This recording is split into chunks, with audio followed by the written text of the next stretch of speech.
and every condition of your life is part of the perfection of it, and that there's a blessing in all of it, and that there are no accidents, that it's a perfect, absolutely, totally perfect universe. And what Wayne Dyer says makes perfect sense. In You'll See It When You Believe It, you'll discover how to tap into the true power of your mind. Power that can make your life better than ever. Are you looking for something more from your work? In You'll See It When You Believe It, Wayne tells about a practical way we can truly find bliss in our everyday worlds. Are you looking for more successful relationships? Here you'll learn how to get out in front of conflict, especially with those you care about the most. And you'll learn how to train yourself to concentrate on what's most important for a fulfilling life. And we don't want to have our minds occupied, particularly with worry and anxiety and stressful kinds of things. So you have to learn how to focus your mind, how to get focused, and keep yourself from creating those kinds of thoughts that are always impinging on your consciousness. Wayne Dyer has been focused on personal development for years, and the leaders in the field have recognized his astounding knowledge. Wayne is the 1987 recipient of the Toastmasters Golden Gavel Award, and he's a well-known author, philosopher, and social commentator with a PhD in counseling psychology. You'll See It When You Believe It is based on Wayne's most recent book of the same title. This is his 7th book. His first, Your Erroneous Zones, was a runaway bestseller, with more than 30 million copies in print worldwide. In this program, you'll be Wayne's personal guest at warm, intimate studio recordings where he speaks with you one-on-one about life-changing philosophies. And you'll be in the audience to share in the joy of a live session with Wayne. One of the first steps in learning to see it when you believe it is to get out of old comfort zones, zones that may be holding us back from being all we can be. In this first segment, Wayne tells just how important it is to challenge our personal boundaries.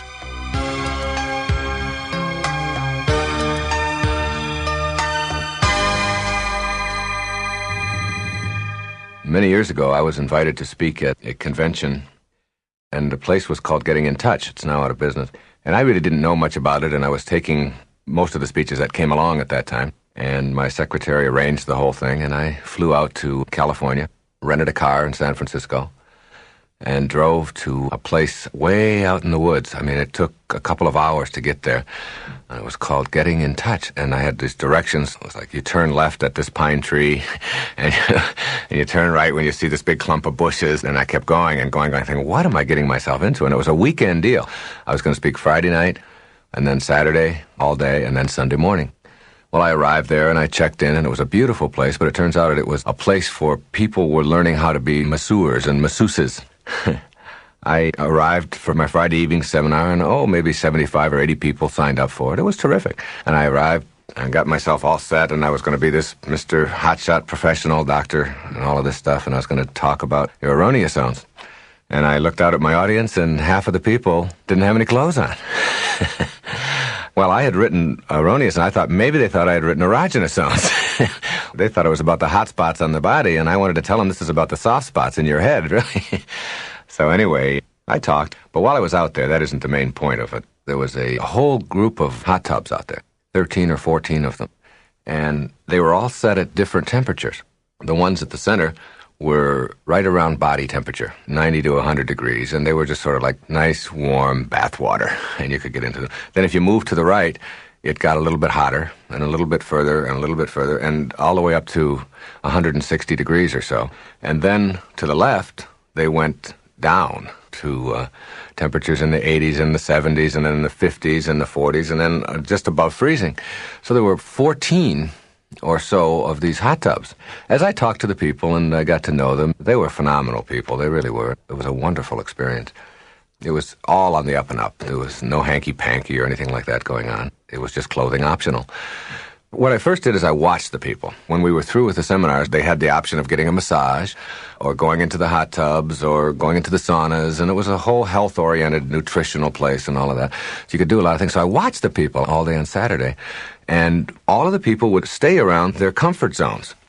And their comfort zones were 90 to 100 degrees, that hot tub, or the one that's just a little bit warmer, or the one just a little bit cooler. And they would use those three. Nobody was going into the extremes.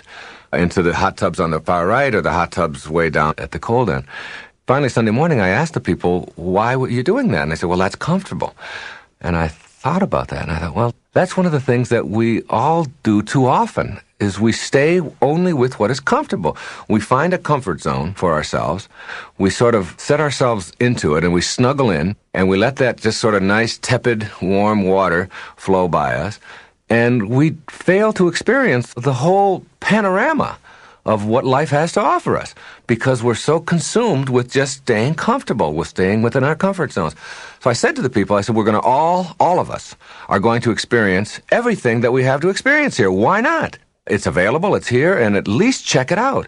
And as a result of checking it out, then you'll know, rather than just having some preconceived idea of what you can or can't do. And you may find a whole new range of experience for yourself. And so we moved from the hot ones to the little bit hotter, and we check it out. And it was amazing how easy it was to adjust to something new. You could get into those very hot tubs, and you could handle that. Then when you get out, you could experience what it felt like. You could see how your body reacted. You could see if you felt any different, the circulation in your body, how that affected it. And then you could move down into the colder ones. Before it was over, everyone, all 75 or 80 people, experienced the entire range of what was available for them.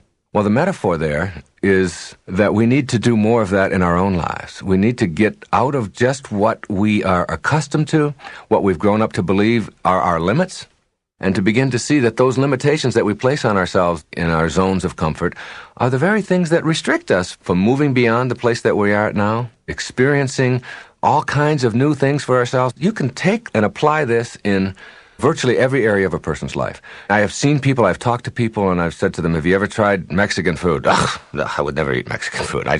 You've never tried a taco? You've never even, no, I just don't eat stuff like that. I couldn't eat that. Well, why wouldn't you try? It just doesn't seem like it's something that you should eat. It looks more like something you should throw at a beach or something, but I just wouldn't eat that. Have you ever tried Chinese food? No, it looks like there's worms in there or something. I can't take that. Have you ever tried Italian? No, and you find that their range of experience is really their comfort zones. This is what they're used to, and this is what they have over, and life becomes, instead of an exciting adventure of all kinds of new and delightful experiences, it becomes one of just staying comfortable, I can remember one time we were driving across the country when I was promoting Uronius zones with my wife and my daughter, who was 9 years old at the time, and we got to Glacier National Park out in northern Idaho. There was a Lake McDonald there. And I had been thinking about comfort zones at that time, been lecturing about it and been writing about it. I was getting ready to write another book, Pulling Your Own Strings. I wanted to test myself. This lake, the temperature of the lake, I don't know what it was, but it looked like there could have been ice chips in there. Okay. It was very, very cold. This is not called Glacier National Park because it's got saunas in it and heated pools. And the water was very, very cold. And people would go in and they'd stick their toe in, and then they'd go back out and thaw out. And I said to my wife, I'm going to swim across this lake. She said, no. She said, you can't do that. It's about a mile across the lake. Now, I'm a long-distance swimmer. Right now, I swim a mile every single day, almost every day. I'd say 6 days a week. So swimming a long distance isn't a problem for me, and I've been doing this for years and years. Swimming in that temperature was something I had never experienced before, but I had a belief that while I was doing it, I didn't have to experience cold. It didn't have to be cold for me. I mean, cold to the extent that it had to be uncomfortable. It didn't have to be uncomfortable. I could go into that water and make it something that I could handle and not suffer through. But I would have to do that with my mind. I couldn't do that just with my body, because my body was going to react to what I was accustomed to. And I kept saying to myself, you are not going to be cold. This is going to be a wonderful experience for you. You're going to swim across Lake McDonald in Glacier National Park, and it's going to be... And I dove right into the side of the water. It was in the summertime.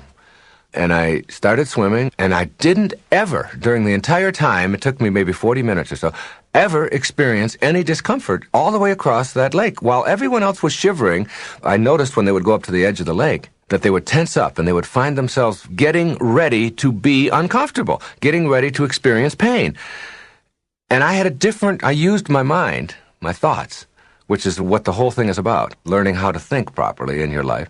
And people who don't go beyond their limits are people who don't use their mind in constructive ways.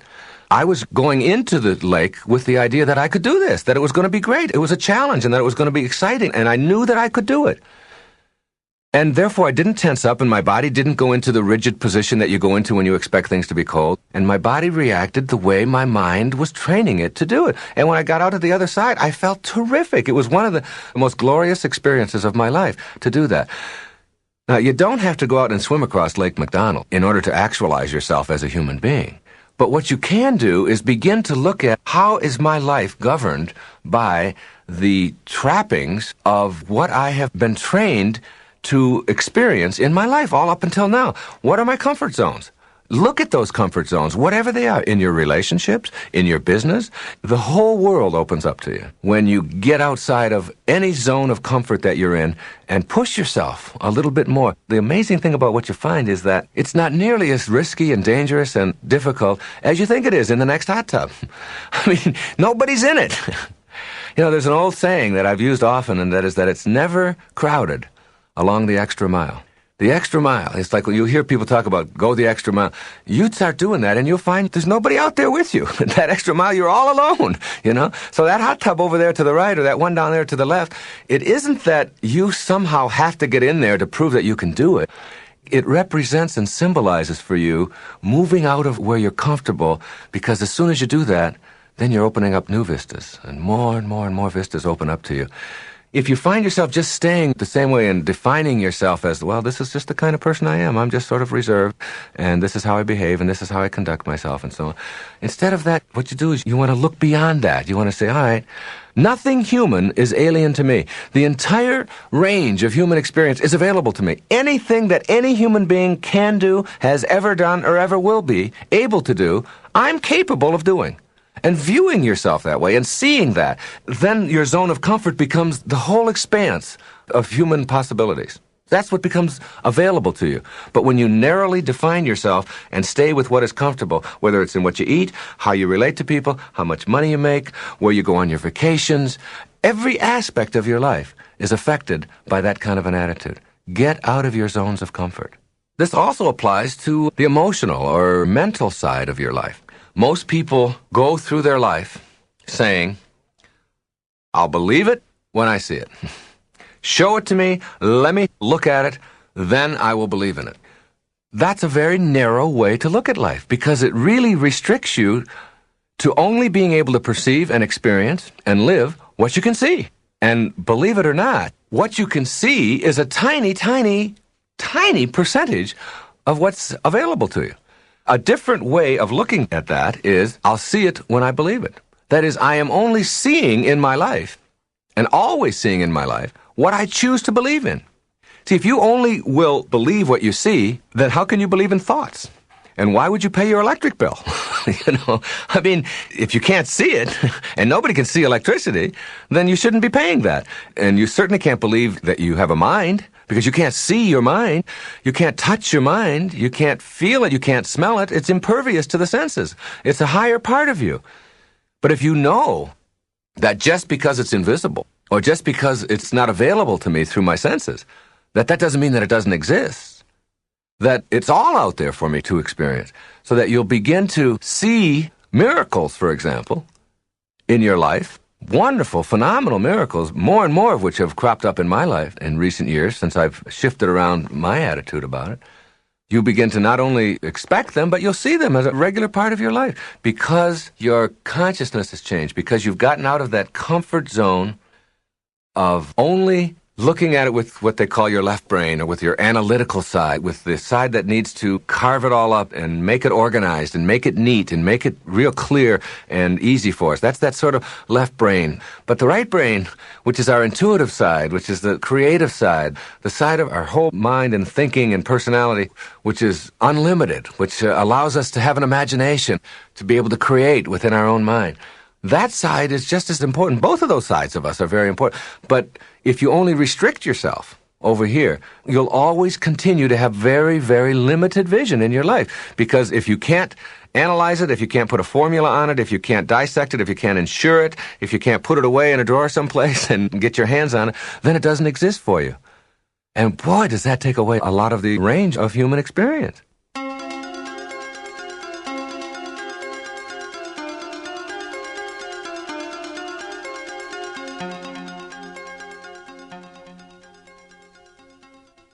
It's a great place that I'm speaking about. It's something very different than just being positive and just enjoying life and not being victimized by other people and thinking well of yourself and all of that. That's all fine and good, and those are almost elementary steps. It's much more of almost a spiritual message without the religion. It works like knowing that somehow you, who you are, this individual that has shown up here tonight, is someone who is much grander and much greater, much more divine, much more perfect, much more fantastic than just this form that you've showed up in. That who you are is something behind that form, something that you only live with yourself, that you can never share with anyone else. And that when you get it, it's like, I live down in Boca Raton, Florida, with my wife and 6 children. And we have a swimming pool. There's a gate we had built so that the children, we have 4 children under the age of 6, and a little boy who will be a year old Sunday.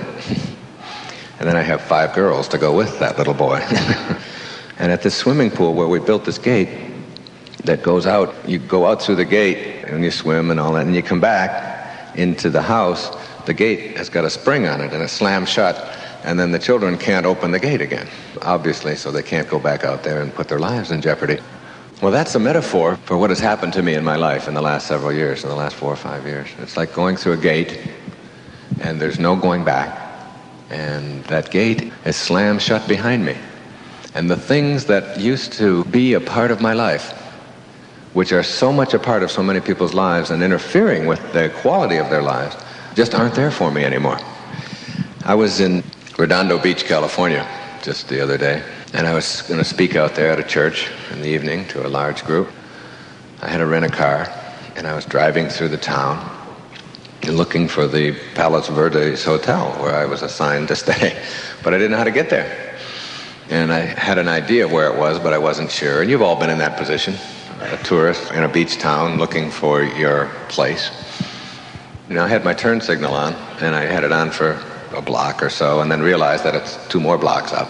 I took it off and waited. And there was somebody behind me who was having a myocardial infarction over my behavior. I mean, he was just crazy, insane, angry. I could hear it. I am blasting on his horn and so on. And then I looked up into the mirror and I could see him pounding on the dashboard of his car in anger. It's like, how dare you? And I wanted to stop the car, you know, and get out and say, everything's going to be fine. This is all going to work out just right. Just, you know, I'm going to be turning in another few blocks and you can go on. Your life's going to be fine. And I ask you, the people here tonight in this room, what do you think caused that? What do you think created that kind of reaction in this person, where a stranger in a rented car that even says rented car on the back of it could go to that level of hatred and anger over a simple behavior of another human being, and a very normal behavior at that? What do you think caused that? You think it was me that caused that in him? You think it was my car, my behavior, my driving? It's none of that, see? That's really the only message that I have, is that who you are is the result of how you choose to process your life and the world and how it's presented to you.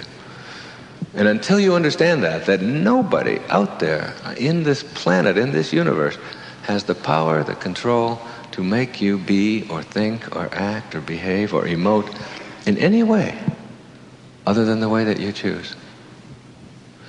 And that capacity for thinking, that capacity for thought, it's the thing that most of us think is the least important part of our consciousness. We don't pay that much attention to it. We pay attention to this, the packaging, the body, and we evaluate our life based upon what rules apply to the body. And the rules, or the laws, or whatever you want to call them, that apply to your body,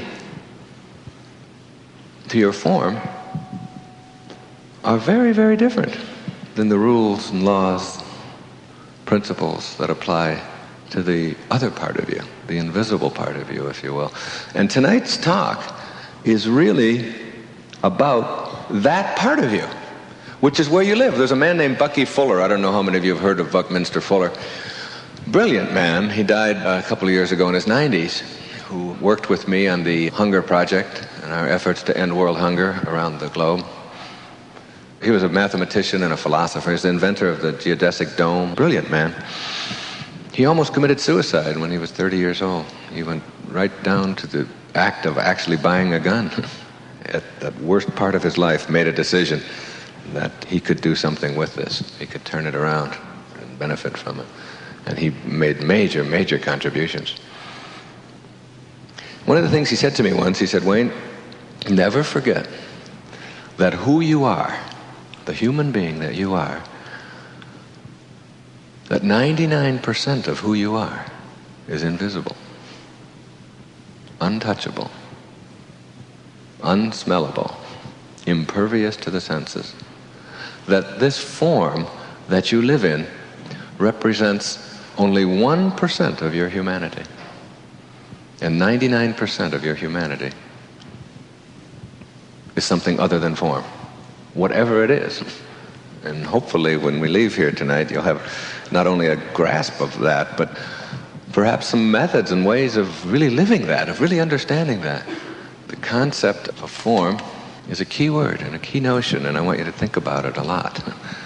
F-O-R-M, form, and all the rules that apply to it. And as I'll come back to it many, many times tonight. Until you can go beyond the boundaries of form, you can never awaken. You can never really live the life that you're capable of living and create the miracles that you're capable of creating until you absolutely, truly get a hold of that humanity behind your form. Whatever that may be, whatever it is, however you define it.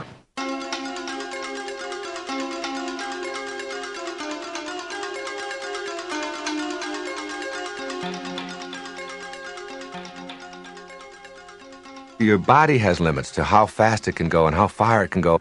They're expansive and grand. They're much greater than you've ever thought they were. There are boundaries in form, but in thought, in that invisible world that I'm talking about, there are no boundaries except what you choose to think. You can think anything, and anything that you can think is here already in the dimension of thought. It's already here. And once you begin to see that world and begin to see that that's really who you are, you're not just this form that you occupy, but you're something much grander, much more divine, much more phenomenal than that, your ability to think. Then you start saying, well, and I'm in a relationship with another person, and that person does that too. I'm going to stop relating to the people in my life, just my form to their form. I'm going to start getting behind their form, to that divine intelligence that's there. What are they thinking? And how can I have a no-limit relationship with everybody in my life? Instead of relating to the place where there are limits, their bodies, their forms, their performance level, I'm going to relate to what's in back of that. What kind of attitudes do they have? How do they think? I'm going to look at that side of them. That's what Mother Teresa talks about in the streets of Calcutta. She sees God in every one of those starving children and the lepers. She sees the divineness that's there. She doesn't just relate to the form. She relates to who is that human being in back of that form. What is that divineness there? You don't have to be Mother Teresa in the streets of Calcutta catering to the most sorrowful among us. You can do that every place in your life. You can stop just seeing the world in terms of what you see and what you can get a hold of and start living in that invisible part and back of that, where divineness really resides. That's in all of us. Whoever you are, wherever you go in the world, every single human being you meet, whether it's a tribesman in Afghanistan, whether it's a Sherpa guide in Nepal, whether it's a taxi driver in Tokyo, or a tribesman in New Guinea, or a salesman in Detroit, you share something with that person. What you share is what it's like to be human. We all share that with each other. And you know, and they know, what it's like to hurt inside, what it's like to feel lonely, what it's like to experience pain or to experience exhilaration or happiness. We all, as human beings, and those are all thoughts, those all come from thought, we share thought together with all human beings. And if we remembered that, if we tuned into that part of people, whether we're running a business or a family or whatever, if we started relating to people there, instead of just to their form, and when you see an angry person or you see a happy person, what you're looking at is what created that? And what kind of thoughts do they have? And relate to their thought, relate to the divineness in them, whoever they are. The whole world would be better, and so would your business. It's understanding that no one is any better than anybody else in God's eyes. See, it doesn't matter what you call that universal intelligence. The name doesn't matter. It's just as good a word as any in God's eyes, and that universal intelligence that's permeating all form. All of the rest of it is just trappings. It doesn't really matter. When it gets right down to it, we all share humanity with each other. We're all part of the being called human being, each one of us.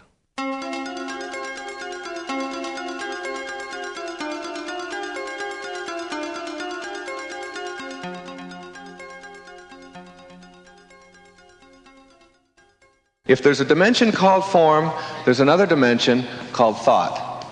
I call it thought. You can call it anything you want to.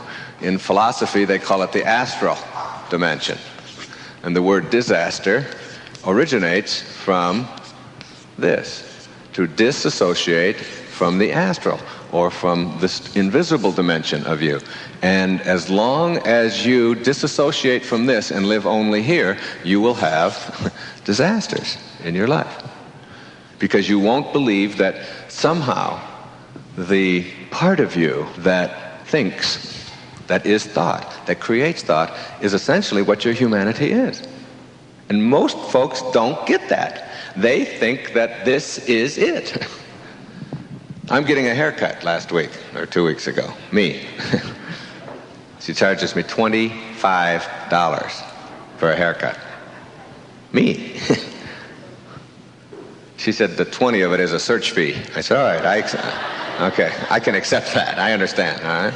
But even $5. You ever go to have somebody doing something and they don't have anything to do? You ever have a job where you got to do something, you got to look busy, but you don't have anything to do, but you got to kill a half an hour? That's sort of what it is when I get a haircut. It's snip, snip, snip, snip, snip, snip, snip, snip, snip, snip, snip, snip, snip, and you look and nothing. There's nothing. Not a thing there, okay? And she's going on and on doing that, and suddenly she's got these clippers, these electric things, and she's cutting, and all of a sudden she's got it in my ear. It's in my ear.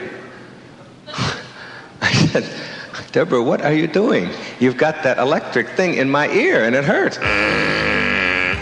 She said, oh, Wayne, you probably didn't know this, but when you get into your 40s and so on, she said, you start growing ear hairs, and you got some ear hairs in there, so I'm cutting them out. I said, what the hell is going on with my form? I got them falling out where I want them and growing. What do I want hair growing in my ear for? And in my nose, what do I need that for? I never had that before. But you got to know that this isn't who you are. And once you know that, then you just sort of stand back and watch it do whatever it's got to do.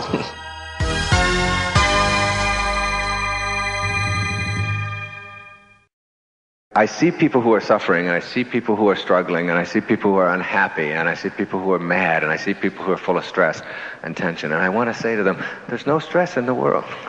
The world is absolutely just the way it's supposed to be. It's perfect, just as it is. And it's like getting that and understanding that. And your first temptation in that is to say, yes, but the people starving in Ethiopia, is that part of the perfection of it? Yes. Yes. And so is your desire to end it part of that perfection. It's like you don't argue with it. Everything that is. Everything that's ever happened to you already has. You can understand that worry, for example, is nothing more than thought. And what is there to worry about? Worry, which is a consuming thing that creates what we call stress, which is just stressful thinking. What is it?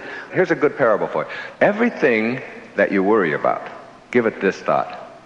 There ain't no use worrying about the things that you don't have control over. Right? Because if you don't have control over them, there's no sense in worrying about them. That makes sense, doesn't it? So I don't worry about the things I don't have control over. Now, there ain't no sense worrying about the things you have control over. Because if you have control over them, there ain't no sense in worrying about them. Now we've covered everything that it's possible to worry about. It's all thought. It's all thought. If you don't have control over it, worry is absurd. So you're going to worry about getting old. Do you have control over that in form? Do you have control over what is happening there? If you don't have control over that, then my belief is that it doesn't matter. It just doesn't make any difference. Because who I am is a consciousness that transcends all of that. What I want you to think about is, what in the world would you ever want to occupy your mind with worry about? Or anything that doesn't serve you living the life that you want to live. And understanding that you're never going to ever let anybody, any place, who doesn't have love or harmony to offer you, enter this dimension where you do all of your living. Maybe this dimension, but never this dimension. You see, if someone sends you hate and you react with hate, then you're acting at the lowest level it's possible to act at. If someone sends you hate and you react indifferently, you're sort of average.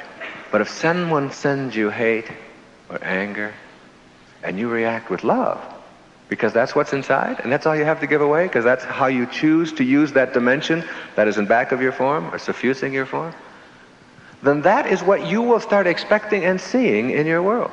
And it becomes a way of living where you are able to go beyond. Think of the prefix in the English language that means to soar above, to go beyond, to go past. And you come up with the prefix trans,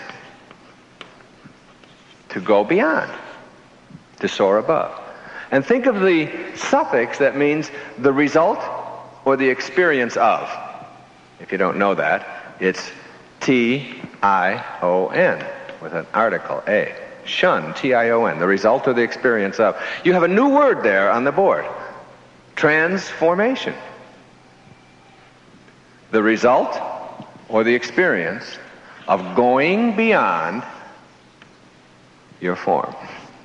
Leaving the boundaries that confine you here and only allowing what you want into that other dimension. And you know something? In this dimension of thought, or astral, or beyond, which is invisible, you can have all of your relationships in your life.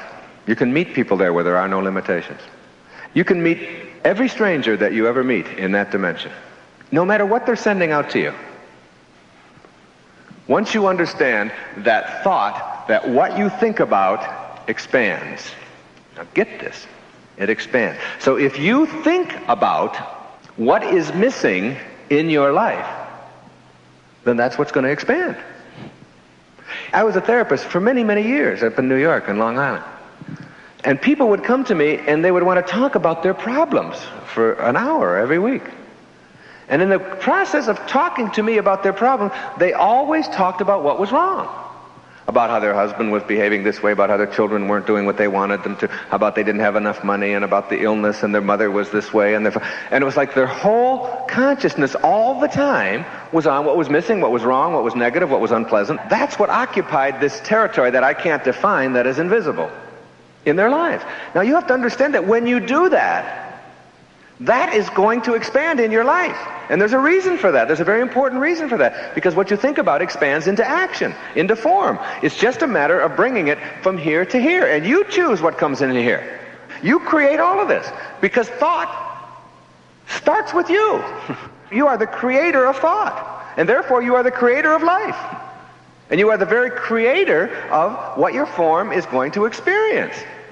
As the Sufis used to say, if you don't have a temple in your heart, you'll never find your heart in a temple.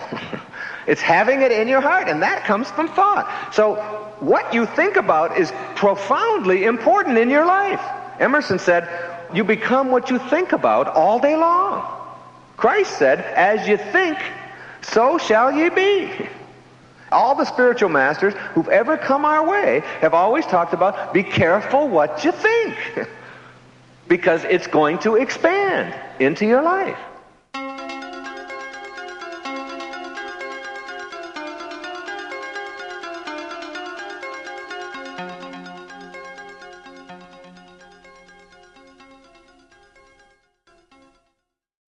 I'm just beginning to understand that what we think about is much more powerful than I'd ever given consideration to before in my life. And I'm beginning to get evidence for it. I'm beginning to see it as I look back on things. When I was a little boy, we had a Admiral television set in 1951. I was 11 years old. We were one of the few people in the neighborhood to have this little TV. I used to stay up late at night and watch the Tonight Show with Steve Allen on it. And I had this thought, and it was a very powerful thought. And the thought was that I would be on the Tonight Show. I just knew it. And I used to tell my brothers what I was going to talk about when I would be on the Tonight Show. I was only 11 or 12 years old. They were 13 and 15. And they'd say, oh, yeah, sure, you're always dreaming. You've always got... Well, I'd still stay up at night, and everybody else would go off to sleep. I'd be watching the show. I'd watch it every single night, all of his funny routines that he did and all the characters on it and everything. And I could see myself. I could picture myself sitting on the panel there and having him interview me or having him be there with me and all of that. That passed, and many, many things like that, though, in my life that I thought about. Well, the irony of ironies is that 1976, 25 years later, I'm the author of a book that is at the top of the bestseller list around the world, Your Erroneous Zones. I'm invited to do The Tonight Show, and Shecky Greene is the host that night. It was the very first time I ever did the show, out of 34 or 35 times. I was so excited. It was like a dream come true that I was going to be on The Tonight Show. I'd already done several other big shows and all of that. This was really something big. There was a bank of phones outside the green room where you get dressed for the show. I decided to call my wife and family back home and tell them that I was going to be on and Shecky Greene was going to be the host and so on. I went over to the phone. I picked up the phone. I called my wife and I was talking to her. And then on the phone next to me, in this bank of phones, Steve Allen. Steve Allen is standing there talking on the phone to his wife. And I take the phone receiver out of my hand and telling my wife, I said, you're not going to believe this, but Steve Allen is standing here right next to me. And I take the phone out and reach it over so that she can hear his voice. And he's talking to his wife. And he's looking at me like, who is this crazy guy? Well, it turns out that the very first guest on the show that night was Steve Allen. After all those years, and there I was sitting there talking to him. A lot of people label a situation like that as circumstances, or just coincidence, or just blind random luck or whatever. I've come to know that there's no such thing in the universe. That what you think about expands. And that if you have a thought in your mind, and you stay with that thought, and you know it to be true, it's just a matter of bringing it into form. And if you're willing to do that, if you're willing to bring it into form, it's going to happen for you. Nothing can stop it. Nothing can stop it. And I don't think there's anything random about it. I just don't even believe in randomness at all. I think that everything in the universe is absolutely perfect, at the tiniest subatomic level and at the largest level.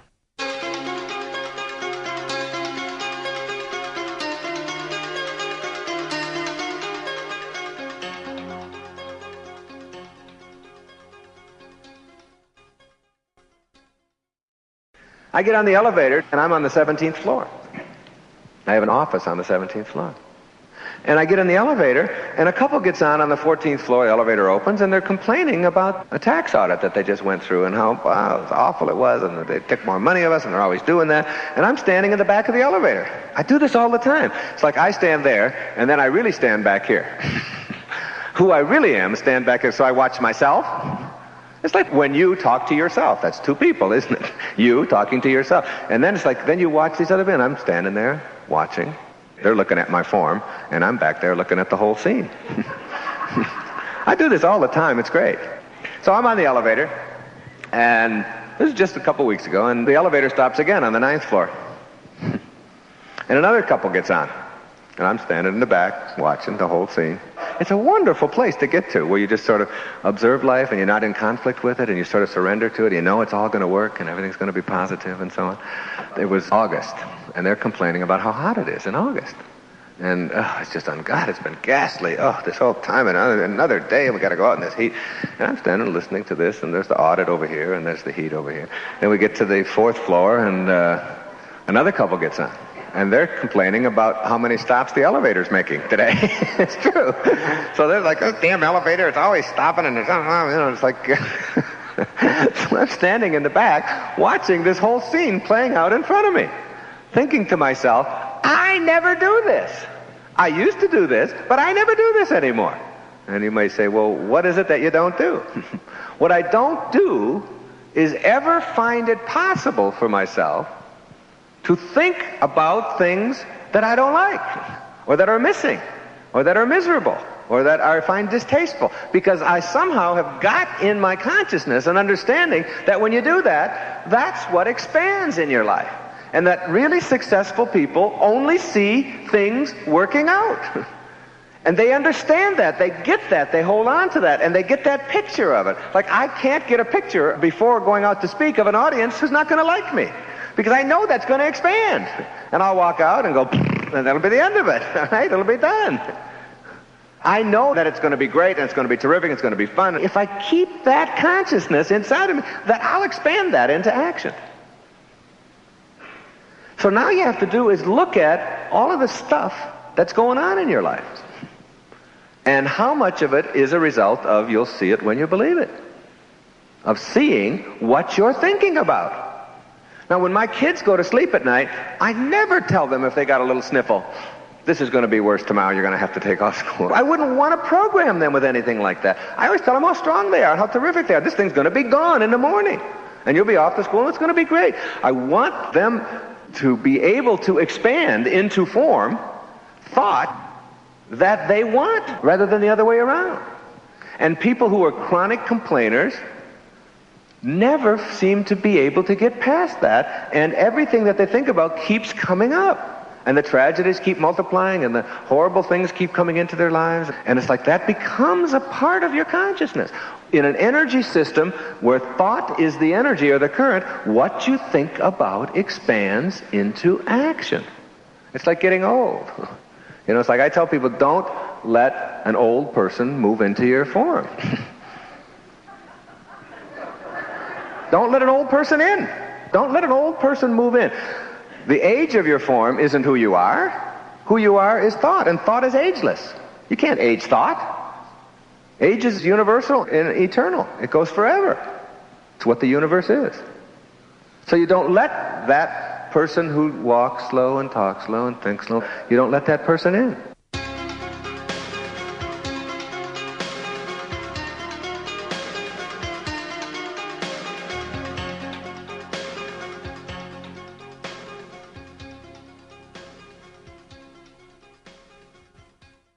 In reading the literature of the East, particularly, in preparation for my book, You'll See It When You Believe It, I would find that over and over, I would see references to this thing called the observer.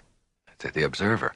And one particular group of people would have written about it, and then it would show up in Buddhism, and it would show up in Hinduism, and it would show up in practice of Zen and in Kundalini. And it just kept showing up, this observer, the observer.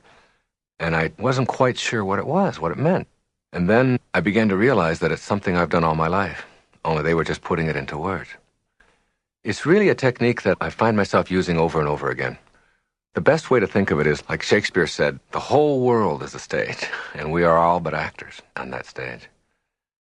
When you start to look at it that way, you begin to see yourself as having a lot of roles to play. And they really are roles. And we're all out there playing these roles. Now, it doesn't mean that I'm not authentic at all. I'm not talking about authenticity. Each one of these things are very real, but they are still roles that we're playing. So what you have to do is sort of remind yourself that you're doing that and not take all of this whole stage so seriously and make it so dramatic and so significant and important.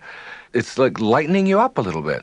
And the observer is like whoever this guardian angel or this invisible person is. You can sort of catch yourself whenever you find yourself getting out of control or getting mad at the fact that there's a delay at the airport or that the traffic isn't going the way you want it to, that invisible guardian angel, that eye that can be in back of you, can put the skids on that right away. That person can say, I'm watching you. I'm watching your form. You know, Lily Tomlin had a great line. She said, how come when you talk to God, it's called praying? But when God talks to you, it's called schizophrenia, you know. But that God talking to you can be that invisible part of you. Then you start connecting to that. And I find myself, wherever I am in my life, whatever I'm doing, in back of myself, on my shoulder or whatever, and reminding me, how should you react to this? Send love here. On an airplane not too long ago, there was a little lady about 4'10", and she had gotten on the plane first, and she got about halfway down the aisle, and she couldn't get her stuff. She had a handbag, and so she couldn't reach the upper bin. She was standing on the seat and all this, and I was right behind her. All of the people in back of me were all grumbling about this lady and how rude she was being and how terrible and how can you behave this way? And if you're going to take so long, then you should have got on last. It's like their observer was telling them to act nasty, or they weren't paying attention to that. And I was saying, what can I do here? Where there was a time when I would have thought, get out of the way, lady. Come on, I got to get to my seat. And you're holding up everybody. And all. I didn't do that. I stopped. I said, here, I'm 6'1". I can do this for you. And I put that up and I did this. And I said, here, have a nice day. And I had a book with me and I signed it and I gave it to her. And she was happy. And that was the observer. In order to make this technique work for you, and all of us have that capacity to do it, as I've just illustrated, what you have to do is first become aware of what you're doing to yourself. That if you're into that hurry up, type A, got to get there fast, everything has got to get done yesterday kind of mentality, then there's still something that is making you do that. It may be very instantaneous, or what some people would call subconscious, which I don't like to call it that, because if it's below your consciousness, then you're not aware of it anyway, so, why call it that? And that's just a cop-out. It's an instantaneous reaction through a lot of training to how you have to live your life. So what you do is you catch yourself in moments like I just described on the airplane, or in any moment when you find yourself reacting in a way that you know isn't good for you, isn't working for you, isn't healthy. As soon as you see that, you don't need a doctor to tell you that worrying a lot about a lot of things is going to create an ulcer for you. It's going to make you feel tight inside. Your body reacts to thoughts. And the thought of, I've got to get there fast, and I've got to get around this traffic, and it shouldn't be this way, and I've got to get that done, gives you cramps. You notice that your heart, your pulse rate is going much faster, or you're twitching, or you're sweating. Those are all signals to you. Don't do that. I mean, you don't have to go to a physician and go to therapy to find that out. Stop doing that. Look in the mirror if you're all flushed and bloated and sick, or gulping down antacids, whatever it is, in order for you to get through your days. You know that isn't working for you, that your life isn't. So get an observer and get that observer to catch you and say, wait a minute, I'm your buddy. That's who I am. I'm with you. I'm going to get in harmony with that part of me. And I'm going to allow that observer to do more of the directing and watch out for the roles that I'm playing. And whatever role I'm playing that isn't working and providing me with the joy and the success and the happiness that I really believe I'm entitled to, I'm going to have that observer catch me at that and stop me from behaving in that way. It really is a tool to help you to be more realistic, more tuned in life. For me, it is a reminder that there's much grander things than what I've just become accustomed to.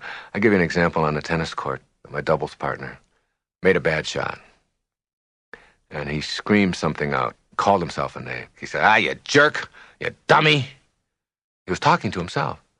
And I stopped and I said, Lenny, I really don't appreciate it when somebody calls my partner a jerk and a dummy. I said, who was that?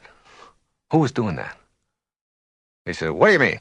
I said, well, whoever it is that's calling my partner a jerk and a dummy, I'd like you to get in touch with him and remind him that he's a beautiful guy and he just didn't hit the shot the way he wanted to. I'd like you to tell that person that.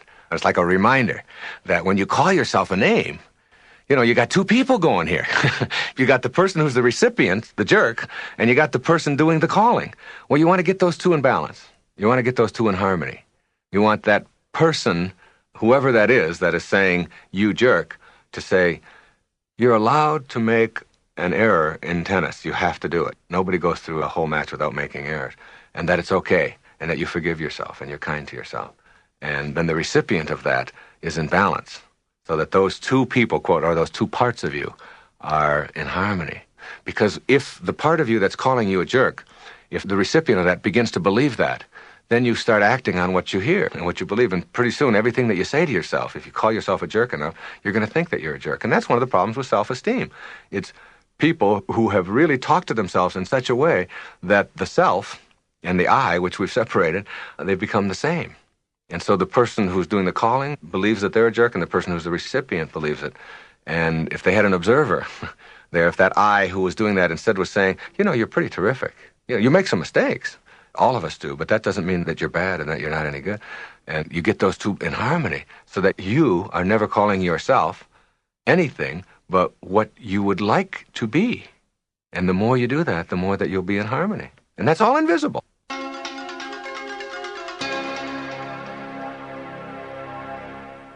I tell people, supposing you went to sleep and you had a dream, and in your dream you had, all these different characters, and you had all of this money, and you had everything that you wanted in your dream. And then you woke up, and then you look back at your dream, And you became attached to the stuff that you had in your dream. Wait a minute, I want that. There was gold in there. There was silver. There was all of these friends. There was cars. I had a Ferrari. I got to have that. Somebody would cart you off and put you in a rubber room and say, that was a dream. You can't be attached to that. That's just a thought that you have. That's the way you got to view life. Instead of it being an 8-hour dream, it's an 80-year dream or a 90-year dream. And at the end of the dream, you don't want to be looking back at all of the stuff that you wish you could still have because you can't have it. You don't get any of that. So you try to detach yourself now while you're here, while you're alive, from the need to have that stuff. Instead, you just let it sort of all flow. As absurd as it would be for you to be attached to the stuff that you had in your dream, it's that absurd for you to be attached to the stuff that you're having in this dream. You have to die while you're alive. Now, that's a very hard concept for people to get. You have to experience your own death while you're alive. Let me tell you a story. It's a wonderful story. It's an old, ancient story. I'll paraphrase it. There was a hunter who lived in India, and he would go to Africa every 2 years, and he would bring back animals and prizes and things like that. Well, one year he took off, and he went to the jungle, and he discovered this large enclave inside the jungle, and it was filled with beautiful parrots, beautiful birds, multicolored, and they all talked. And he couldn't get over it. And he put a net out over one of the trees, and he captured one of the parrots. And he put the parrot in a cage. And he brought the parrot back to be with him in India as his pet. And he fed the parrot sunflower seeds, and he fed him rice, and he took wonderful care of him. He was very good. Kept him in the cage. 2 years went by, and he talked to the parrot every day. And he said to the parrot, I'm now going back to Africa. Is there anything you would like me to say to your friends back there in the jungle when I'm back there? The parrot said, yes. Tell them that I'm very happy in my cage. Tell them that I'm joyful and that I love being in my cage here with you. Just tell them that. The hunter went back to Africa.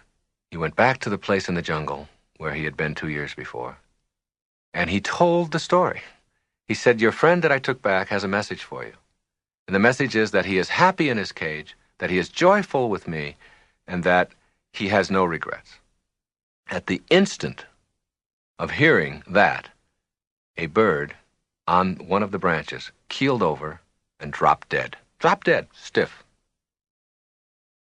The hunter assumed that he was just filled with sorrow at hearing of what had happened to his friend. So he went back to India, and he told his parrot what had happened. He said, I went back and I did just as you said.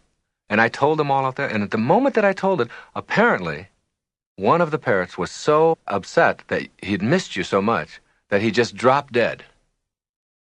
And at the instant that that happened, the parrot in the cage keeled over, dead. His legs went straight up in the air, and he went stiff. The hunter was beside himself. He couldn't figure out how could this happen. And he took the dead parrot out of the cage, opened it up, and threw it out on the woodpile. The instant that the parrot landed on the woodpile, he flew up to the branch. And the hunter said, you tricked me. What is this? I thought you were dead. And the parrot said, my friend back in the jungle was sending me a message. He told me, by his actions, that in order for you to escape from your cage, you must die while you're alive. Okay, now that's an old story. That's an ancient story that's been told over the years. What does it mean? I mean, don't you see that this is a cage? The whole planet is a cage. If you can just stand back far enough and see that we're still restricted by the limitations placed on us as human beings. We're stuck here, or maybe in our homes, or in wherever we are. We're all in cages. And even though we have more room to manipulate, we may even have a whole planet, we're still sort of in cages. Now, how do you escape from the cage that you're in?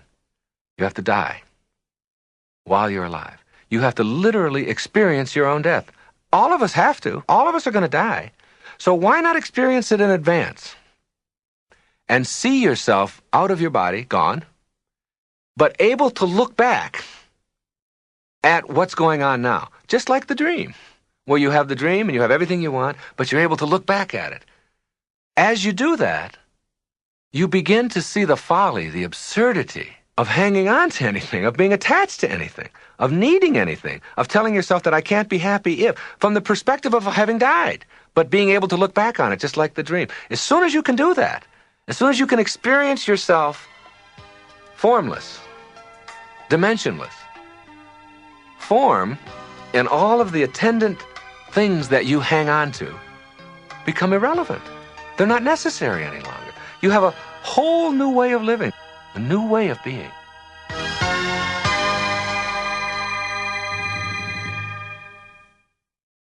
I have a very strong belief that everything that comes into your life is supposed to, and every condition of your life is part of the perfection of it, and that there's a blessing in all of it, and that there are no accidents, that it's a perfect, absolutely, totally perfect universe. Everybody that you meet for a reason. Everybody you're sitting next to, you're there for a reason. You can either take advantage of it or not. You have choices to make throughout it all.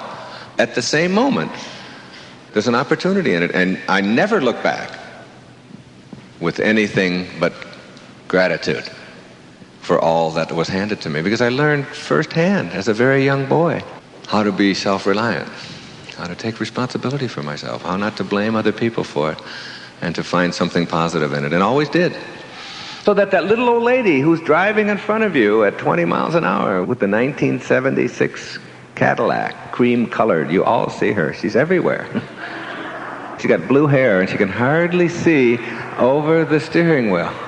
And she signed an oath that she will drive aimlessly around, testing your ability to deal effectively with her. She's like a test. She's like a gift from God to test. And it's like once you stop being mad at her for being who she is and what she's about, when you stop the anger and the bitterness at who she is and understand that she's exactly where she's supposed to be.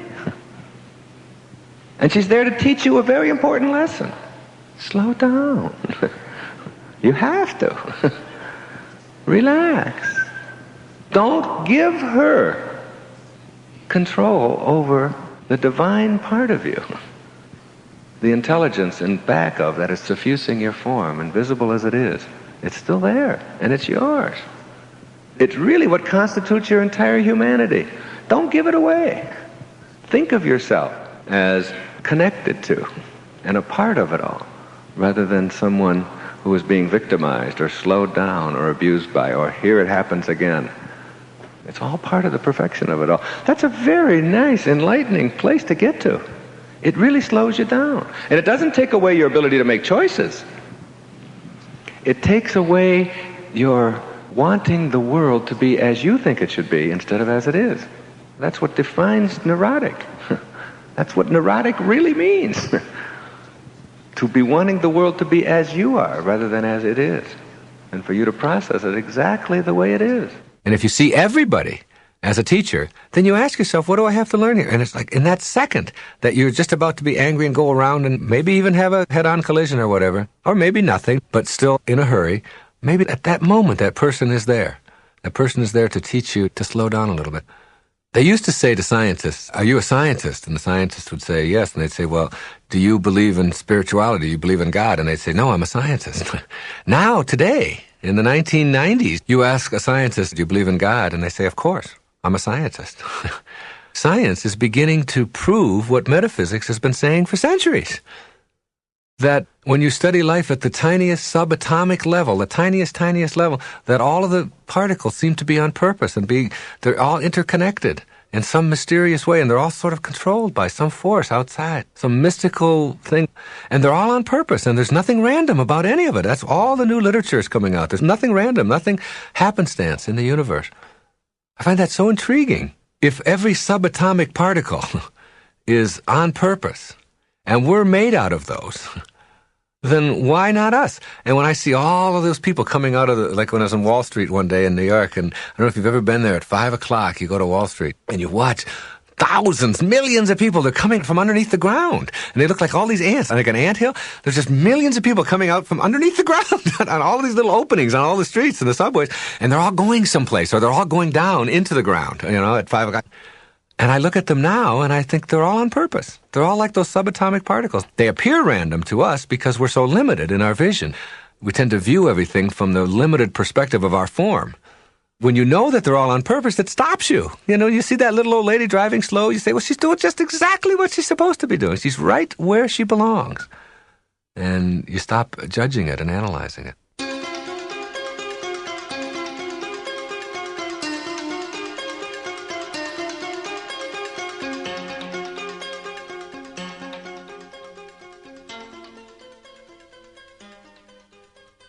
When you have lunch tomorrow, have a salad. And when you have your salad, take that piece of lettuce and put it in your mouth and chew it up. And as you chew it up, notice that something happens in your mouth. Something called salivation. Saliva enters your mouth. Do you get up in the morning and say to yourself, oh, God, here we go again. I have to salivate again today. I'm so tired of this. Why me? Why every day? Salivate, salivate, salivate. It's all, if I could just have, you don't do that, do you? Salivation, not salvation, salivation is a principle that you are born into. And it works independent of your opinion about it. It doesn't care. When you start chewing up the lettuce, you have to swallow the lettuce, don't you? You don't say to yourself, I got to get the lettuce from here down to here. Does it ever go up? Do you ever go, and it's up here someplace? Never. There's a principle within you, this you that you are here, called peristalsis, which makes the muscles go down. There's a muscle movement that makes it go down rather than up. First I got to salivate, now I got to peristalse. Ugh, this is so depressing. You don't do that. Peristalsis is a principle that the I that is we, called you, is born into. And then you have to distribute that lettuce, mulch, throughout your entire system. You got to get some of it to your liver, and some of it's got to go to your armpit, some of it's got to go to your heart, some of it's got to go to your eye. You don't concern yourself with whether it's going to all go to the right, but miraculously, perfectly, somehow, the lettuce gets converted to the right nutrients all over your body. A principle, cardiovascular pulmonation. How many are sitting there right now beating their hearts? You got to do it 14,000 times every day. Are you doing that? Do you worry about that? Do you concern yourself? No. Your heartbeat is a principle that you were born into. If you can accept that and know that there are principles operating within you that allow you to function perfectly because you've surrendered to them, you don't think about them, is it so difficult to grasp that there are also principles in this larger body called humanity of which you are a part as well? Because at the same moment that you are a single heartbeat in the body called humanity, you are also one beating heart.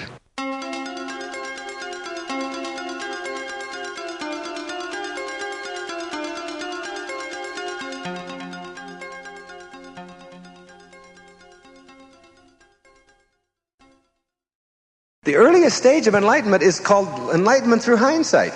You know, like when you're in a relationship and you're breaking up, is there anybody here who hasn't broken up once and struggled and cried and been in pain and, oh, I can't stop thinking about it. I don't know what I'm going to do. And it's this endless pain, and your mind is on suffering, suffering, suffering. And what expands? Suffering, suffering. It just keeps expanding and expanding. You can't get your mind off of that person and where it'd like it to be. And finally, 3, 4, 5, 6 years go by, and you finally passed it in one way or another, and then you look back on it and you see why you had to go through it. So the lowest stage of enlightenment is that stage where you look back on your life and you say, now I know why I had to be an alcoholic for those years. And now I know why I had to be in that relationship with my ex-wife. And now I know why I had to go through the bankruptcy. Or now I know why I had to create that cancer. Or that heart attack. Or whatever it was that taught me how to transcend that self-defeating behavior that I used to think I couldn't do anything about. You see? The second stage of enlightenment is when things like this are happening to you, you know there's a blessing in it. There's an opportunity in it while it's happening. You're smoking, and you know that there's something in this for me. You're going through a relationship difficulty, or you're having an accident, or you've gone through a series of illnesses, whatever it may be that seems to be a struggle for you in your life. While it's happening, you're looking constantly for what's in it for me? What can I get out of this? There's no mistakes out there. It's all being created for some reason. So that's the second stage. And that minimizes the suffering. Because you're looking for what's in it for you. How can I get something out of that? So that the person cutting you off, the way your children talk, whatever, you're not instantly threatened by that. You're constantly aware that these people are behaving that when there's something in this for me to learn. And I think I'll get it now. I think I'll get it now, instead of waiting 6 years, suffering through it, and then seeing it. But there's a higher stage. It's the highest stage. In Zen, they call it, before enlightenment, chop wood, carry water. After enlightenment, chop wood, carry water. It's the same.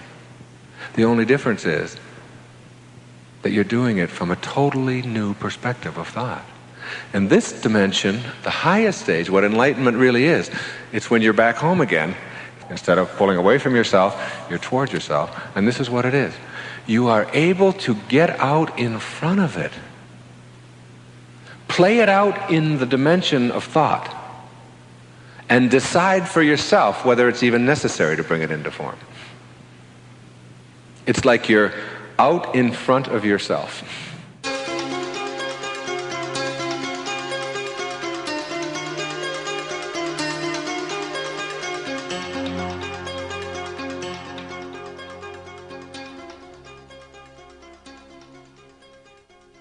You're in a relationship.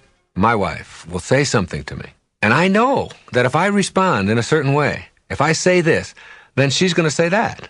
And it's like, then she's going to say that, then I'm going to say that, and I can play that all out in thought. I'm out in front of this already, okay? This was at one time a guaranteed, absolute blowout. Anger over nothing, fear perhaps of intimacy, who knows, whatever. But it was guaranteed to be angry and PO'd for 2 or 3 days. Her and me. Maybe no talking, maybe storming out, maybe any number of things that people do over silly things to avoid being intimate, usually. So I play that all out. And I don't have to go there. I don't have to do that any longer. I don't have to make her wrong, which is a great step. I don't have to make me right, an even higher step. There's no right or wrong in it. And I play the whole thing out. And as I play the whole thing out, I decide I don't have to bring this into form. I got out in front of it. It's gone. It's all been played out in my mind. You use your mind to not bring into form, into your life, into action, that which you know is going to take you down a place that's backward. I amusingly tell people that this is a wonderful stage to get to because you can still, once you're both there, you can still get your point across. I was in the shower and I was thinking about this. I was in the shower. It's one of those showers that has a handle that you turn a certain way. Now, my wife is about a foot shorter than I am, so she turns the handle a certain way, and the water will go on her the way she likes it, and then she leaves the shower. Then I go in the shower, and I turn the shower on, and my kneecaps are getting a shower, okay? So now I have to reach up, and I have to adjust the whole thing, so it's like a little game. I'm thinking to myself, I'm playing it all out in form. I'm thinking, now, if I say something to her about this, then she's going to say, what right do you have to say? And then I'm going to say back to her, and then she's going to... And this could end up being a stupid fight, an angry evening or whatever, over the position of a shower head. So I don't do that. I play it all out in form, I move the shower, and I have my shower. Then I go tell my wife. But I don't tell her about how she put the shower. I tell her, I am so advanced. I am so enlightened. This is so great. Getting on this path is so great. And the fact that you're on it too. Like, we don't even have to ever fight anymore about these dumb things. She said, what are you talking about?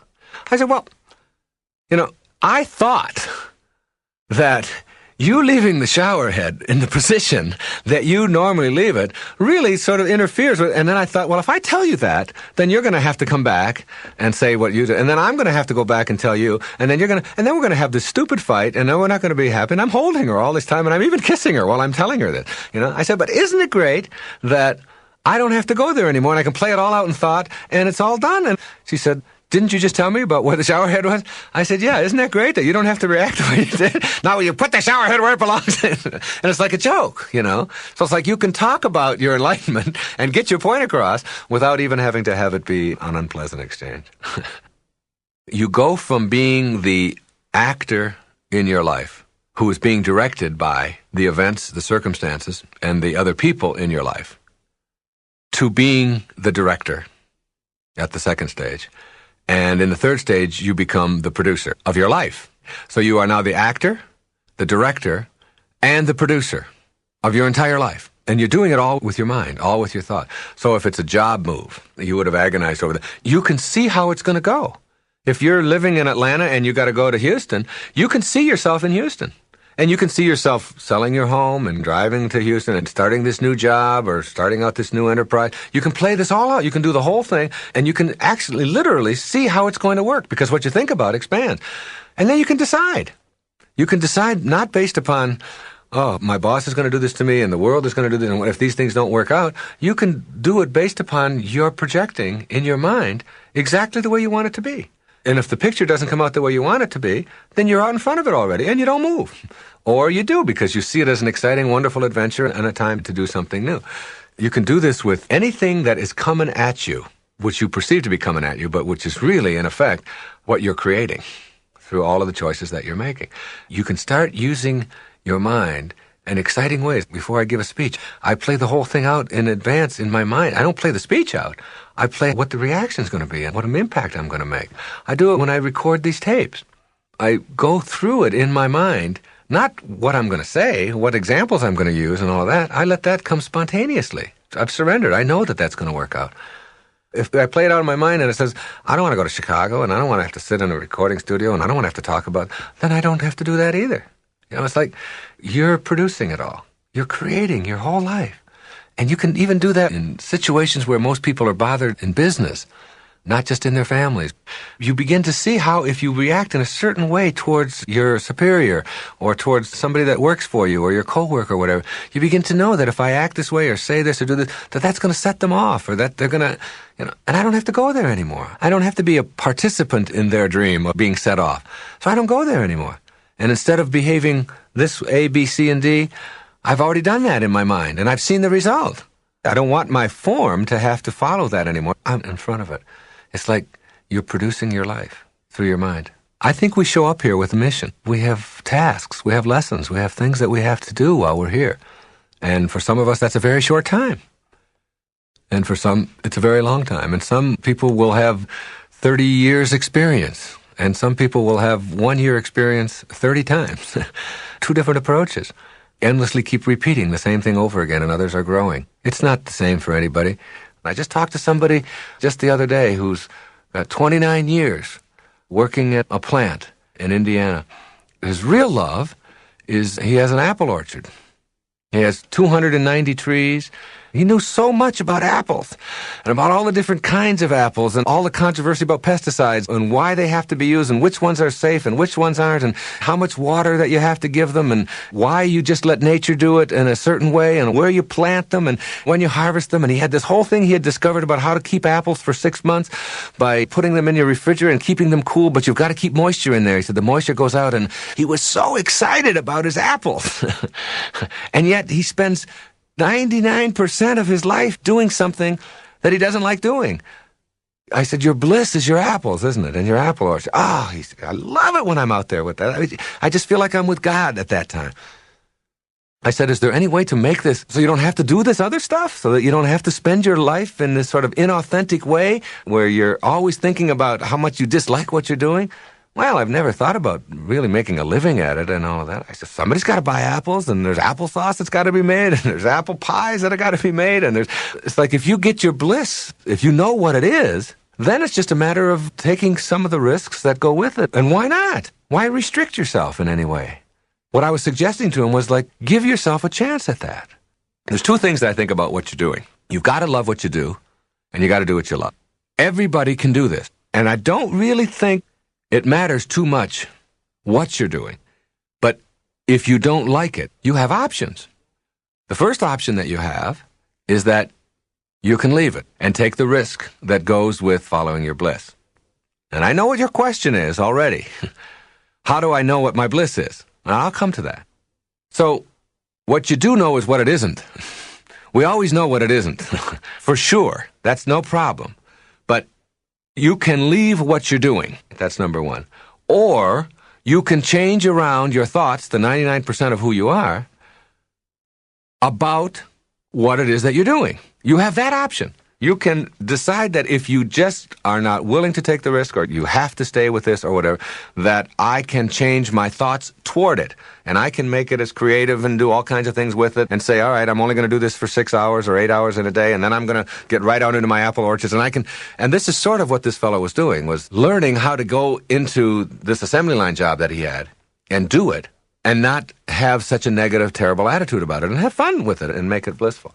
So you can change. There's risks involved with all of that for some people. I think that the risks are much less than most of us realize. They're not really risks at all after a while. They're just like adventures and their excitement. And the people who really love you and support you in your life will support you trying new things. And you begin to find out that you can live with a lot less, and that as long as you have joy inside of you, telling yourself that you have to have a lot of stuff and a lot of accumulations and a lot of that in order to live happily is really a myth for most of it. But how do you find your bliss then? To come back to that question. The answer to that is you don't. You have to let your bliss find you. And your bliss can't find you. It sounds strange, but your bliss cannot find you. It's like your purpose. It cannot find you as long as you're filled up or clogged up with something else. Here's a wonderful story. There was an expert on Buddhism and Far Eastern religions, and he was a professor at a university. He had written 4 or 5 books on the subject, and he was really considered a true expert. But he had always wanted to meet a particular Zen saint who lived in India, up near Nepal. And so he traveled there with all of his books. He wanted to meet this particular Zen saint, a guru. He had made an appointment, and he introduced himself, and the man had just like a loincloth on, and he was very simple, very peaceful, very old, so you get the picture. And the expert began talking to him about all the things that he knew about Zen and Buddhism and so on. And the master stopped him and said, "Would you like a cup of tea?" And he said, "Yes, that would be very nice." He took a teacup and he put it in a saucer, and the man continued to talk about all of the things that he knew about. And the master picked up the tea and he began to pour it into the cup. And the man continued talking, and then the cup was full, and the master continued to pour. And the tea poured out of the cup and onto the saucer, and as the man talked, he still kept pouring. And the tea was now going onto the floor and onto the man's pants, and finally he stopped him and he said, "Excuse me, but the cup is full. You're pouring, and it's full." And the master stopped him and said, "You are like the cup." He said, "You are so full of everything that you know that you don't have room to let anything else new in." And so many of us are just like that teacup. We're so full of all of the stuff that we have learned that there's no more room to let anything else in. It's just all pouring out and just going past us and all outside of us. Now, if you can see that metaphor in yourself, you can begin to see that in the eyes of the beginner, there are millions of options. In the eyes of the expert, there are only 1 or 2. So the suggestion to finding your bliss is to always be a beginner on the path. Never become an expert. If you're going to go out and learn tennis and you've never played it before, and someone hands you a racket and they say, "Now, try a drop shot this way," you are open. You are willing. "I'll do that. Now hit a forehand this way. Now, well, try it this way if you move over here. And now try." The beginner has 1,000 options available to them and will try everything. But if you talk to an expert, about how to hit a backhand. They only know one way. Now, that's true not just in tennis. That's true in your business. That's true in your relationships. That's true in everything in your life. Stay a beginner along the path. You can get clogged up, so clogged up with what you know and with the negativity that goes with that and all the rejection, all the judgment that goes with that, because you have to reject all kinds of other points of view in order to make sure that yours is the only one that ever gets heard or ever gets used, that you don't have any room inside of you for something new and something exciting and something different and expanding yourself and so on. So be wary of experts, especially if you're one yourself. Be wary of yourself becoming one, because then you limit yourself. And by limiting yourself, your bliss, your purpose, which is there, can't find you. It's like an artery that's clogged up with cholesterol. Nothing can flow through it because it's too clogged. You got to unclog yourself.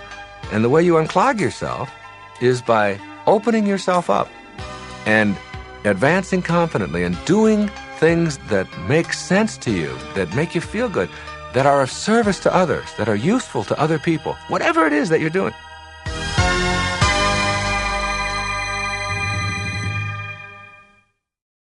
The idea of having a quiet mind. When I first started practicing meditating, which I encourage people to do, not from any Far Eastern guru loincloth kind of thing at all, but as a way of understanding that there's another dimension.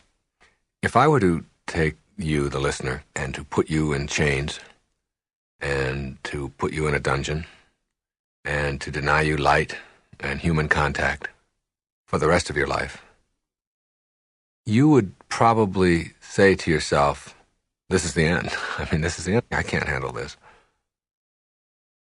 There are some people, believe it or not, among us, who, if you were to do that very same thing, would say, this is a beginning. There's a whole world there. If any of us were forced to learn how to go into that world, we would discover many, many, many things about ourselves. And I'm talking about the world of the mind. It's not an accident that all of the great spiritual masters have encouraged a kind of meditation of one kind or another, and that most advanced people, most awakened people, practice it on a regular basis. It's not an accident. You begin to discover how slimy your mind is. The thoughts that you have all the time, and how much disasterizing we do with our minds, and how much stuff that we occupy our minds with that is so unnecessary and so silly, so foolish, so destructive, that quieting our mind and meditating really go hand in hand. Now, meditating doesn't require a lot of training. It doesn't require somebody teaching you exactly how to do it or whatever, because that defeats the purpose of meditating. When you meditate, you really want to go in there and quiet your mind. And what you want to be able to do in your life is to have an open, but not a rampage going on inside of your mind, not 1,000 thoughts barraging it. And these thoughts that you have, these are yours. These are your creation. I used to tell people as a therapist, if you don't believe that you're in control of your thoughts, then I want you to tell me who is. Then I want you to find all those people who are in control of your thoughts and send them all to me. Then I will treat them, and you will get better, which is absurd. Obviously, you're not going to get better by treating somebody else. You are the creator of thought, which means that in some metaphysical way, you're the creator of your life. Thought originates with each one of us. But most of us have trained ourselves to believe that whatever we think just sort of happened, and thoughts just sort of, I call it the pop-in theory, They just sort of pop in, and I can't help it. Boop, there's a thought, and it's just there. And I can't help it, it just happened. That isn't true when you train your mind. We spend so much of our energy training ourselves in all kinds of areas. We train ourselves in business. If we're going to get a new computer system, we go out and we spend millions of dollars in a company, and we train people how to work it. And we want to become good at golf or swimming or tennis or backgammon or anything that you can think of. We know that we got to go out and we got to practice and we got to train ourselves. We train ourselves, and we ignore our mind, which is 99% of who we are. We just completely ignore it. Like there's no training available for our minds. And we can all do that. I've really learned how to do it myself. No one ever taught me. When I used to teach at university, I taught in Berlin for half a year. There was 70 students in the class. And I would have the first student introduce themselves and their name. Then I would have the second student introduce the person who was just introduced and himself. And each time I would repeat it. And I'd have the third student introduce the two that he had just introduced plus himself. And we do that for the whole class. By the time we got to the 70th student, They had to introduce everybody in the class by name, and I would then repeat each one of them. And I just had a very simple technique for doing that. It was just like concentrated effort on making my mind remember 70 people's names in an hour and a half. Now, I wasn't doing it to waste an hour and a half. This was a class on teaching people how to identify neurotic behavior in people. And it's like what I wanted to do was to teach them that they could do things with their minds, just like their patients do, that they never thought of, that they never even dreamt were possible for them. 2 weeks later, 3 weeks later, they would have like 80, 90% recall. And by the end of the 4th or 5th week, everybody knew everybody's name in the class, and they had all trained themselves. And most people go out there and they're introduced to somebody, they say, hello, my name is Wayne. They say, what would you say your name was? They can't remember one person's name in 1 minute. And they think that, oh, I have a poor memory. But it's because they don't train. Well, the mind can be trained, and meditating is a perfect way to do that. And there's a wonderful world in there, in your mind. Quieting your mind means that you're no longer susceptible to all of the external influences that are around you. I'm always amazed when I watch the U.S. Open tennis championships that are played in New York, right near LaGuardia, at how the players are able to continue playing with jets going on overhead. And yet, when I am really completely involved in a tennis match, I've had people where I've played, I've had jackhammers going next to me, and my opponent is going crazy. They have to go over there, and I tell them, I don't notice it. My concentration is on the ball. And I don't hear that lawnmower going off or the jackhammer going or the airplane going on overhead. We can train ourselves to do that. The people who are really good at any game or any activity that requires concentration know how to do that. Well, we all want to be able to be better at that, and we don't want to have our minds occupied, particularly with worry and anxiety and stressful kinds of things. So you have to learn how to focus your mind, how to get focused, and keep yourself from creating those kinds of thoughts that are always impinging on your consciousness. Miracles are available there. You talk about surrendering. I meditated for a long time. It's like there would be a light. I would have this light that I would create. And it's really interesting that you can create a light with your eyes closed in a dark room. So you don't really need your eyes to create light. You need your mind to create light. Your mind can create light. And all of us do it in our dreams. We can create a color in our dream without any light. So that our minds are capable of producing that. And our minds can create smells and we can create sounds. We do all of that in our dream. And that's just a pure thought state. So what you want to do is get to that pure thought state. I use a technique that I just invented myself. It just worked for me. I close my eyes.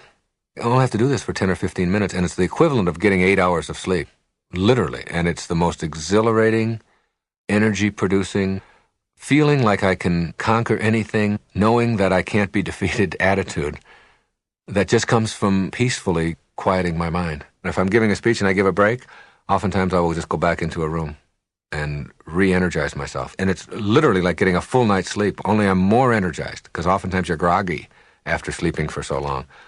And it's really just closing my eyes and creating like a pastel field. And my mind can create any color that I want, which is just so astounding. You think you need your eyes to create it, and you don't at all. And I create that field. In my mind, I put a barrier around that field, and I won't let anything into it. And any thought that tries to penetrate that barrier sort of bounces back. And it takes about 2 or 3 minutes to get yourself like totally relaxed. Now, I don't really believe that anybody can just not think at all.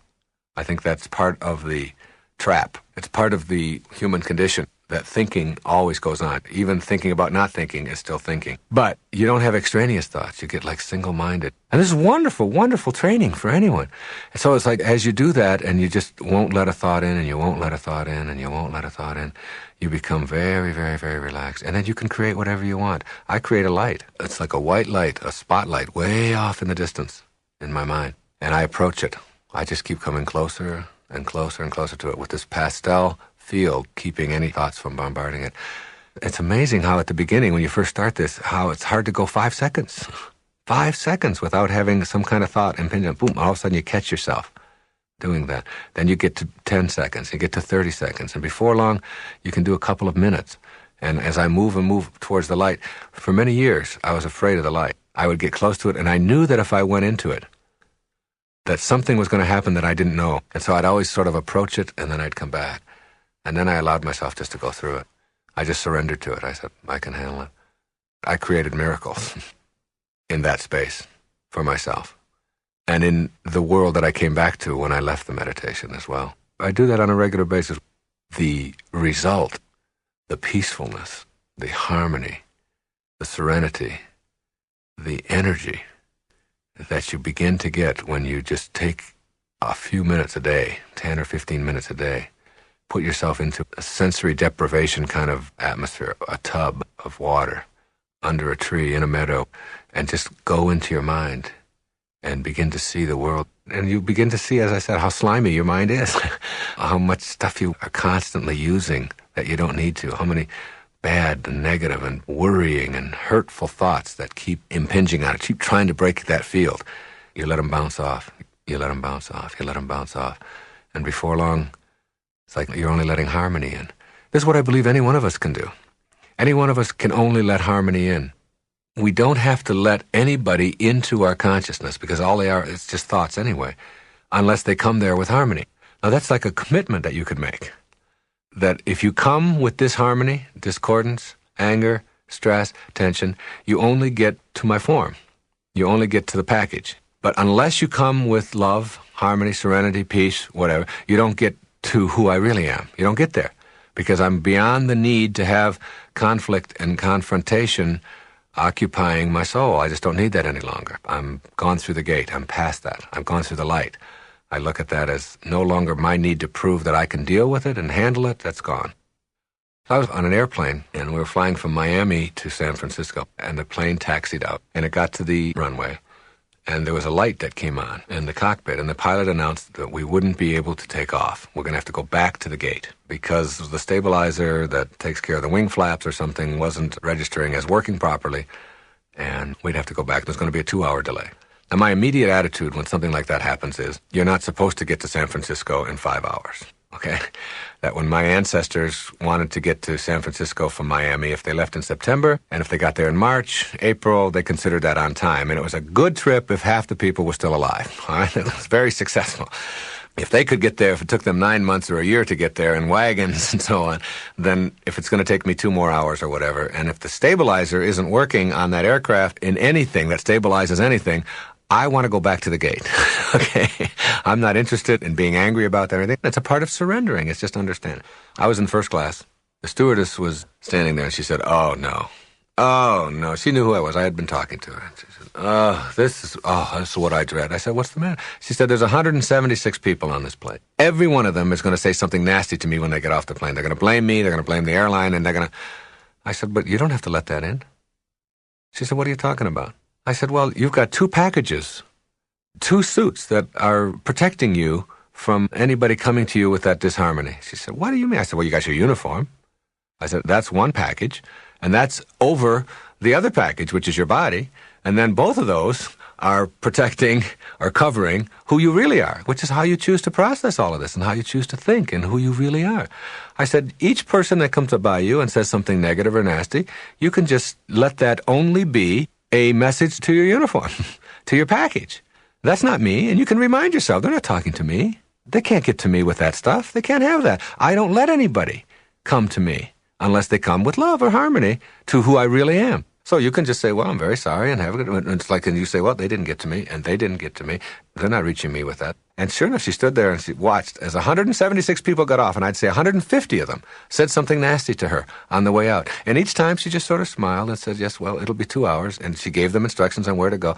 And when it was all done, she sat down next to me. She said, that was fantastic. It's the first time that we've ever had a circumstance like this where I didn't let it bother me.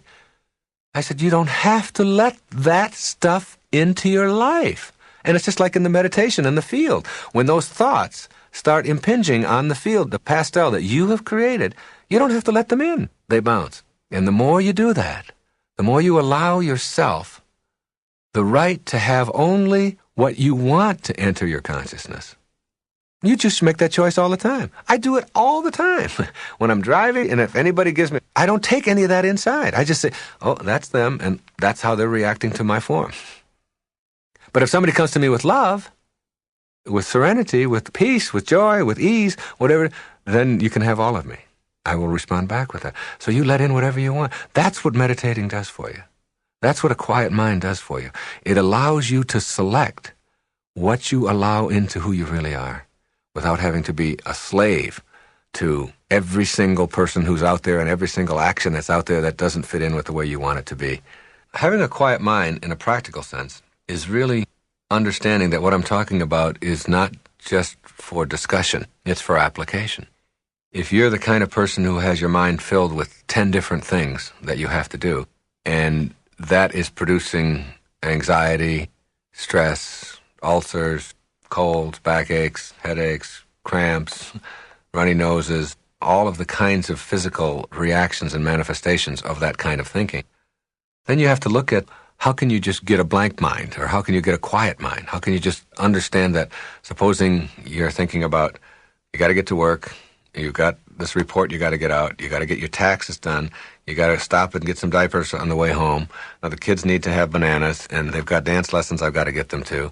An endless catalog of activities. By using your mind to do that, and to occupy it all the time, none of that is going to get done. See, all of that is going to get done. Regardless, if you're the kind of person who does those things, it's going to get done. The question is, how do you use your present moments? See, anytime you use up your present moment, or anytime that you are thinking anxious thoughts, you're denying the present. You're using up the present moment instead of using it up in a productive, peaceful, serene, calm way. You are somehow believing that you can't get through this day or this moment any other way, that if I don't think about it and worry about it and be anxious about it. But the fact is, it's going to get done.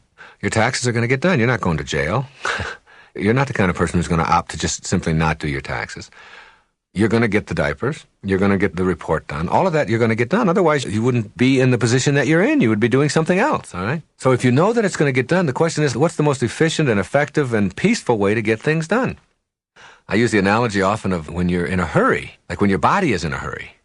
That's when you're least effective. And that's when you always drop something. You'll drop the keys, and then you'll start sweating. And then when you start sweating, you find yourself getting more upset. You'll forget something.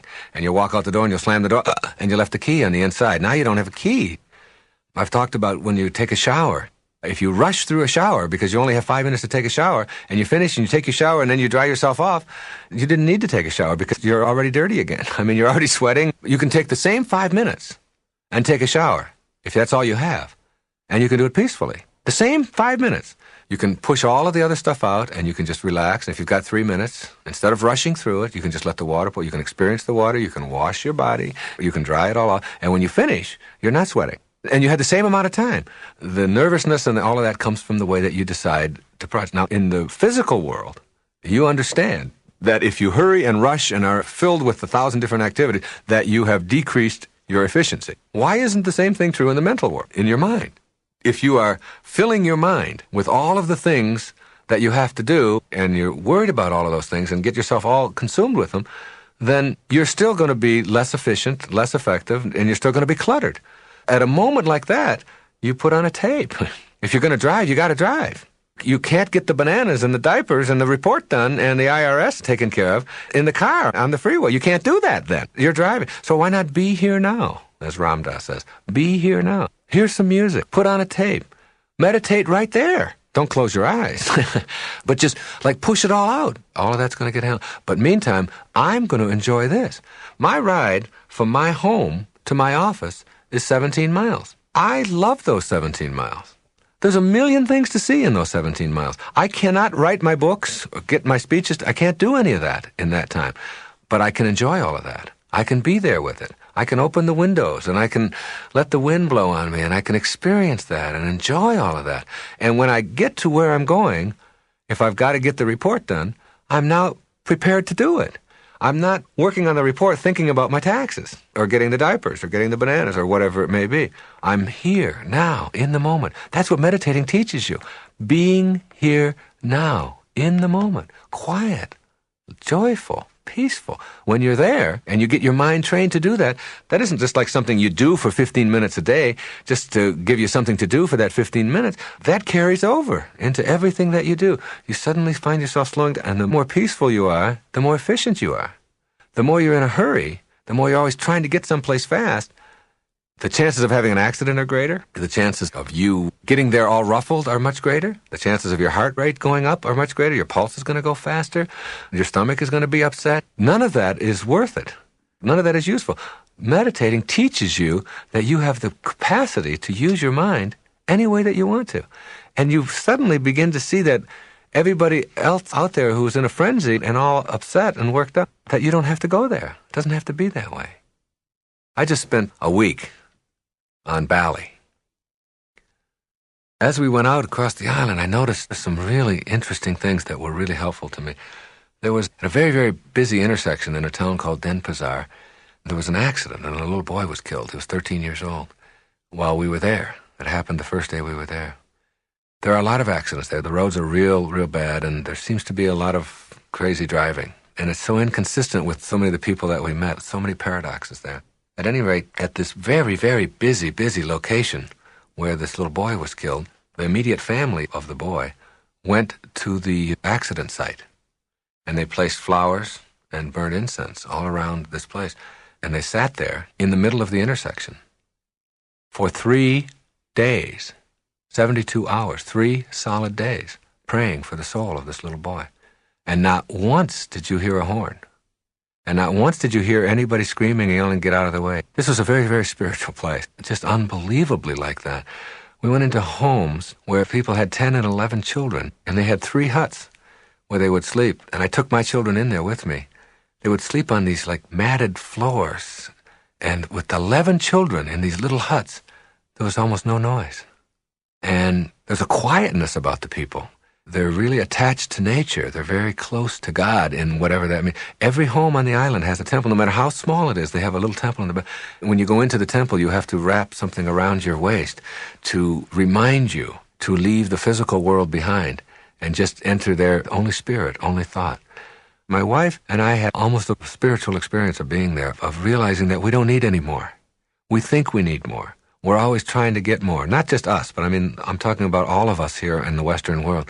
We sort of believe that our happiness and fulfillment is dependent upon accumulating more and getting more. And we saw all these people who had so little, and yet they were so close to nature. They were so close to God. It was almost like God was right there with them. Healthy, beautiful-looking people. It was astonishing when I flew out of there. Because when I first arrived there, I had just been on a 5-city tour of Australia, speaking to large crowds and all that, and it took me 2 days of wanting to leave Bali. I'd always wanted to get there, and there I was, and I wanted to leave because I wanted more of the helter-skelter, the rush that I had been accustomed to in Australia, taking me every place, limousines, and having people take care of everything for you, and thousands of people listening and selling books, and the whole thing. All of a sudden, all of that was gone. And it was like I couldn't adjust. And finally, by the 3rd day, I realized that I got to stay here. Just stay with it. Just go with it. And that's when I got out into the island and stayed there. Only stayed there a week. Flew out of there, went to Hong Kong for a couple of days, and then flew back to San Francisco. And when I got into San Francisco, I was just struck by what's going on in this country. And I've lived here all my life. And all the time in Bali, not one person did I ever see who was anything other than a perfect, beautiful specimen physically. Not once did I see any, and I saw thousands and thousands of people. I made a point to go into their homes and get way out into the boondocks. When I got on the airplane, people were walking by, and most of the people were overweight on the plane. Not fat, enormous, corpulent. Their faces looked flushed, and they didn't make eye contact with you like they did there. They were huffing and puffing in the land of plenty. And you know what it is? It's when you have so much, you have a tendency to look in each other's wallet instead of each other's eyes. That's what happened. It's like it chokes me up just to think about it. We're always looking in each other's wallets. We're always thinking, how much do you have? And how much do you have? And how much of yours can I get? And I'm going to get yours before you get mine. And we're a whole culture of people like that. And when you have so many, you can't look in people's eyes. You can't look there and see, the joy and the love and the humanity. And that's all there is. That's all we have. We've got